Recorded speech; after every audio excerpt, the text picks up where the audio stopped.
Hey guys, what's up? This is Dingo Crikey here with another commentary video, this time a Transformers Robots in Disguise episode review. If you are interested in more news and commentary on Transformers Robots in Disguise, Transformers 5, or the Transformers Generations toy line, then you can check out my playlist and channel where you can also find over 20 of my Transformers stop motion videos, some of which are previewed here. So, as of recording this, I just finished up watching Cartoon Network's premiere of Transformers Robots in Disguise, and what I'm going to be doing for this episode, or episodes, however you look at it, is doing a video review, which I plan to do for the series run, is consistently review the episodes. I know that a lot of people have seen these episodes ahead of time. Even if you're watching this video, maybe that's the case. For me, and I'm sure for certain viewers, we are just going to be watching the episodes as they air. So if you have seen a lot of episodes ahead of time, or you live in another country where they do air, if you do want to comment or discuss the episodes or the series as a whole, that's totally cool, but just leave spoilers out of your comments or leave some kind of spoiler warning so users will have to click the read more button in case they don't want the plot details for future episodes spoiled for themselves. Anyways, I should mention that my reviews will contain spoilers for the episodes that I will be reviewing. So if you don't want them spoiled for you, you probably want to go and watch the episode, then come back to my review to hear my thoughts. Anyways, with all of that said, what about the episodes? I would say they were enjoyable. They weren't great, but they were fun to watch.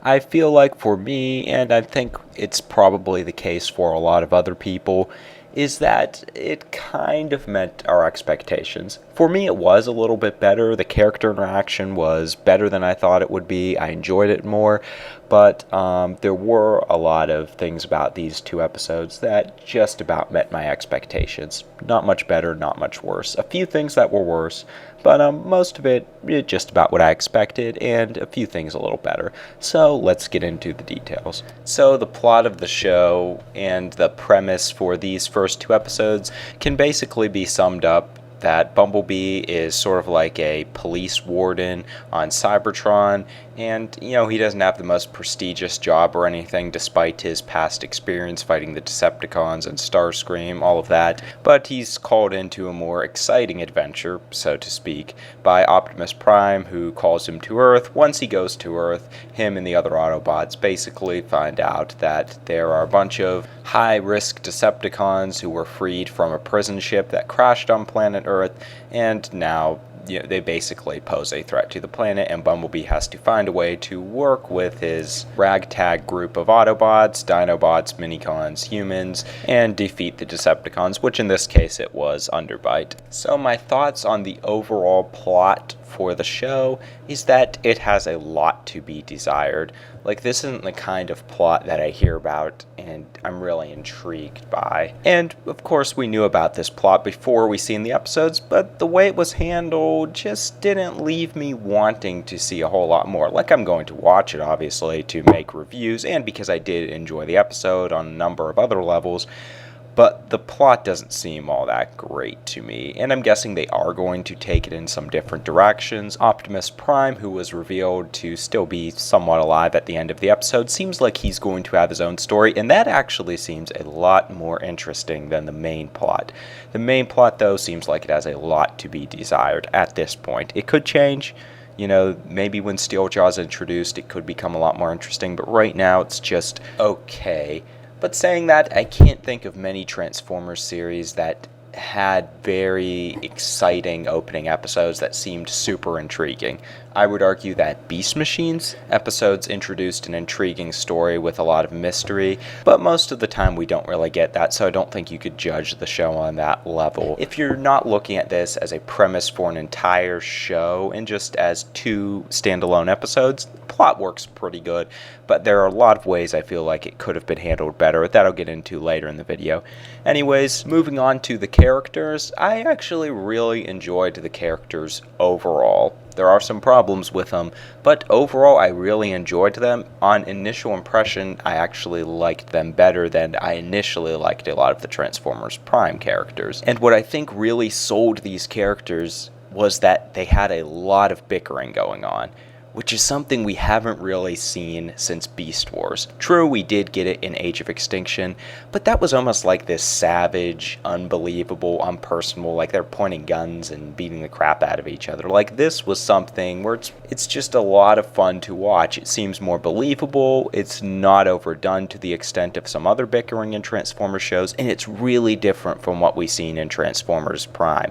Like, until Smokescreen showed up, the Autobots didn't have a whole lot of dissension among their ranks. Look at some other recent ones we've had, such as Energon and Cybertron. You know, maybe two characters would have a disagreement, and then it would be resolved in the end of the episode. Armada even did that a lot. But in this, it was really fun to watch Bumblebee dealing with Strongarm and Sideswipe's personalities. Sideswipe obviously being really laid back and kind of not giving a crap about anything. Like, he doesn't really seem to care about stopping Underbite, but it's just the situation happens, so he's like, hey, may as well do this. And Strongarm being all by the book, not being able to stand Sideswipe, and at the same time, because she's so by the book and law-abiding, she can be kind of overbearing on Bumblebee, and I did think that was kind of fun to watch. I mean, she was a little overbearing for a viewer too. I felt like she got annoying at some points, but I did like her interaction with the other characters overall. And speaking of Bumblebee, he was great in this. Initially, he comes off as a lot more likable than he was in Prime. Like I said, in Prime he was cool, but he was sort of like an R2-D2 character. He really wasn't someone you could relate with, or he really wasn't that personable. This time it seems like we're going to get a much cooler take on Bumblebee's character. Grimlock bickers with the other characters a bit, but I wasn't as big of a fan of the way he was. He is really, really overbearing. He's super rowdy, and he gets annoying. I don't hate him, but so far in this, he's on the lower end of the characters I like. He is still pretty cool. He has some funny moments, not quite as funny as Sideswipe. Overall, though, I think the idea of having a Decepticon among the Autobot ranks, an escaped prisoner, though he's going to be a kind of funnier character, I think they could handle it a lot better than they did in this episode. There really doesn't seem to be that much conflict presented by Grimlock's character, and I think that's a bit of a flaw. Other characters, we have Fix-It.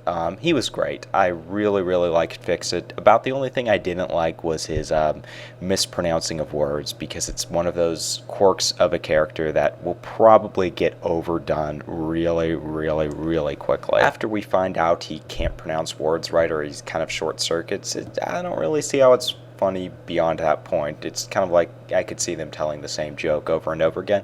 Now, if he mispronounces certain things or does certain things that screw up the mission for the rest of the Autobots, that might be kind of enjoyable to watch, but we'll have to see how they take him. Otherwise, he's funny, he's likable, you kind of feel bad for him, but you could kind of get stressed by him. I really like his voice acting. He seems like a unique character too. We haven't had many like him in Transformers, at least not that I can remember, so it should be cool to see what they do with him. Definitely was surprised by how much I did enjoy his character though. Underbite, it was kind of funny for a one episode bad guy. I hope they don't keep him around too long or have him come back, because it doesn't really feel like there's a whole lot they could do with this character. Would much rather them introduce some other Decepticons, which they will do, but I have no interest in seeing them bring him back. Still, for what he did, he was a funny character, and it was cool to see him bickering with Grimlock a little bit. And then we have the human characters, who come off as by far the worst human characters we've probably had in a while. To put it bluntly, these humans were really unlikable, unoriginal, and downright annoying.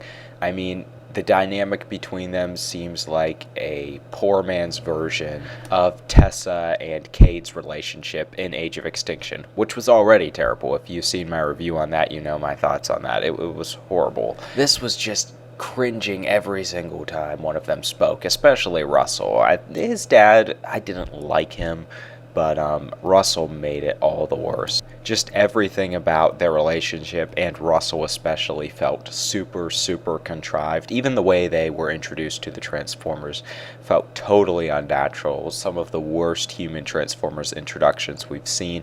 I mean, usually they don't pull this off very well. I mean, humans are introduced to English-speaking robots in a kid's cartoon. There's only so much they're going to do with that, only so much logic, but this just felt super contrived, and I really wasn't a big fan of that. I would say the humans are probably what makes up some of the worst parts of these episodes. But if I had to describe the cast altogether, yeah, they do get a little bit annoying at times. They feel a little bit kiddie in the way they act, and they develop a little bit too quickly in some cases. But overall, I do think they were enjoyable, and they weren't that bad.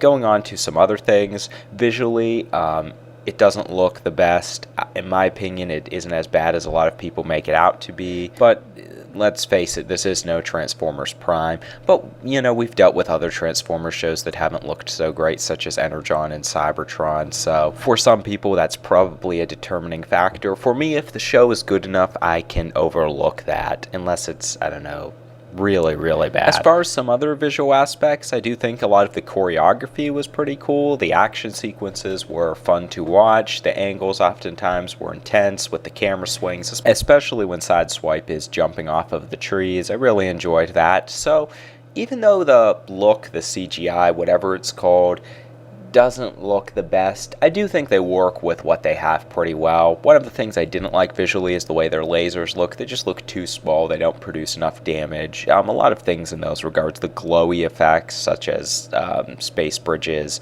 lasers don't look good. But the action is cool. It's exciting to watch. Not as good as Prime, but it does seem pretty cool. As far as the sound, voice acting is really good in my opinion. The characters are given a lot of personality through their voice actors.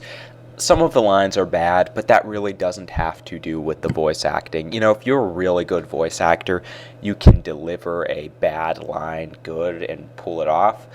But there are some lines that you really can't work around, probably with the human voice actors. Like, I think the guy who voices Russell's dad might even voice Bumblebee or one of the other lead characters, but there's nothing really he can do with that character, so I would say overall the voice acting's great. I really like Bumblebee and Fixit's voices in particular. Grimlock's a little bit annoying. As far as the music goes, no theme song.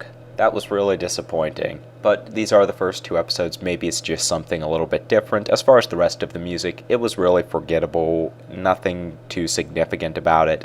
I don't think we've had a Transformers series have a really, really good soundtrack since probably Transformers Cybertron. But that's just my opinion. I know some people really liked Prime soundtrack. Music was also a little bit overused. That's kind of a topic for another video, but I think you can have a lot of power with the music depending on when you use it and when you don't use it, and this show didn't really take that into account. At least didn't seem like it did. So I definitely think that there were pros to these two episodes, but there were ways in which they could have been improved. One of the biggest things I was thinking through the entire episode is that it needs to slow down. The fast pacing works good in the beginning because it pulls us in, it kind of excites us, we want to see what's going to happen, but at some point in the episode, maybe in the middle, it needed to just slow down and maybe focus on the emotional aspect of the show a little bit. Now I know it does slow down a bit when they're thinking of how they're going to stop Underbite, but that isn't really the slow pacing I'm talking about. I'm talking about maybe have Bumblebee reflect a little bit on his position as a leader and how he's going to handle the situation. Maybe he just looks off into the distance a little bit and looks for Optimus's guidance and doesn't receive it, so he has to kind of think something out for himself or remember what Optimus would do. Give him a little bit more of a down-to-earth conversation with another character, which, is not going to be really personal because he doesn't really know these characters. That would feel contrived.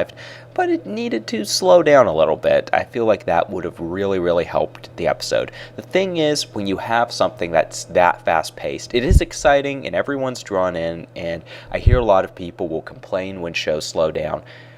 But if you have something fast all the time, such as Age of Extinction, that pacing eventually becomes boring because that becomes the norm. It's no longer like we have some slower moments and then the fast or dramatic moments are exciting.